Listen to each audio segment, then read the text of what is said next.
ગજેરા જયસુખભાઈ, જ્યાં તક્ષશિલા દુર્ઘટના બની હતી તેમાં ભોગ લેવા ગજેરા ગ્રીષ્માનો પિતા.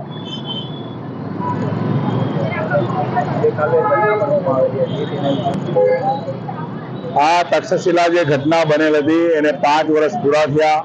અમે 2 દિવસ પહેલા 5મી વાર્ષિક શ્રદ્ધાંજલિ આપી અને બીજે જ દિવસે આ રાજકોટ વાળી ઘટના સામે આવી. ખૂબ જ દુઃખ થયું. 30 જેટલા લોકોના જીવ ગયા છે. આ તમામ આત્માઓને પરમ કૃપાળુ પરમાત્મા શાંતિ આપે અને આ પીડિત પરિવારોને ભગવાન આ દુઃખ સહન કરવાની શક્તિ આપે એવી અમે હૃદયપૂર્વક લાગણી ધરાવીએ છીએ અને ભગવાનને પ્રાર્થના કરીએ છીએ. મારું આ તંત્રને એક જ વસ્તુ કહેવાનું છે કે આ જ્યારે તક્ષશિલા ઘટના બની હતી ત્યારે તમે જે મોટા નેતાઓએ સ્ટેટમેન્ટ આપ્યા હતા તે પ્રમાણે તમે કામ કરી બતાવ્યું હોત અને ફાસ્ટ કોર્ટમાં જો તક્ષશિલાનો કેસ ચલાવ્યો હોત તો તક્ષશિલા પછી જેટલી પણ દુર્ઘટના બની છે એ આપણે ટાળી શક્યા હોત. પણ તંત્રનું અંદરથી ઈચ્છા જ નથી કે એના મળતિયાઓ, એના મોટા મોટા ભ્રષ્ટાચારી માણસોને સજા થાય તો સજા કરવાની એ લોકોને અંદરથી ઈચ્છા જ નથી. જેથી કરીને વારંવાર આવી ઘટના બને છે.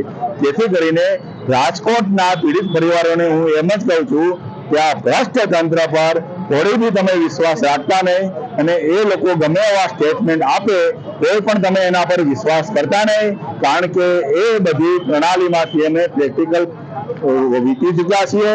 અમે તો હાઈકોર્ટ, સુપ્રીમ કોર્ટ અને સેશન કોર્ટ સુધી બધામાં જઈ ચૂકેલા છીએ. સેશન કોર્ટમાં અમે અરજી કરી હતી ફાસ્ટ કોર્ટ ચલાવવામાં, તો તેમના જજ દ્વારા અમને એવો સ્ટેટમેન્ટ આપવામાં આવ્યું કે અમે આ કેસને ફાસ્ટ કોર્ટમાં નહીં ચલાવીએ, કેમ કે અમારી પાસે કેસનું ભરણ બહુ છે.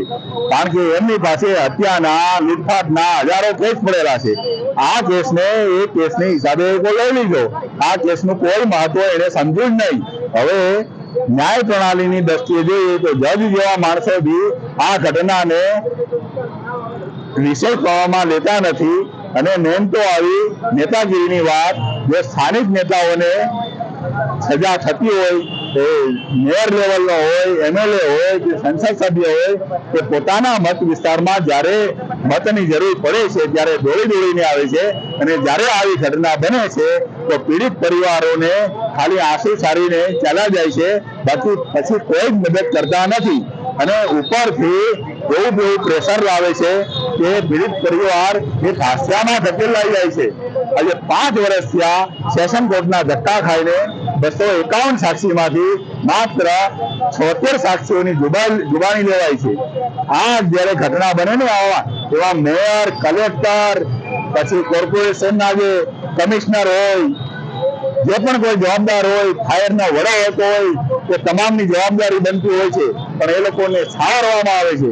કારણ કે એ લોકો કોથળા ભરીને ટેબલ નીચેથી વહીવટ કરીને ઉપર સુધી માલ પહોંચાડે છે.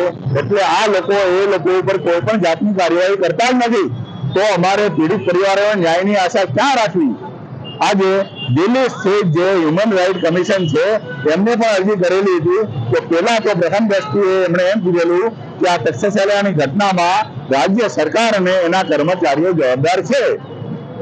તો એ સ્ટેટમેન્ટને આધારે અમે આગળ અરજી કરી તો હ્યુમન રાઇટ કમિશન પાછળથી ફરી ગયું કે રાજ્ય કક્ષામાં ને જે પોલીસ અધિકારીઓએ જે પણ કાર્યવાહી કરી છે તે બરાબર છે. એનો મતલબ એમ થયો કે મોટા મોટા આંકડાઓને બચાવવામાં આવે છે, જેથી કરીને વારંવાર રાજકોટ જેવી કે વડોદરા જેવી કે પછી મોરબી જેવી ઘટના બનતી જ રહે છે અને બનતી રહે છે.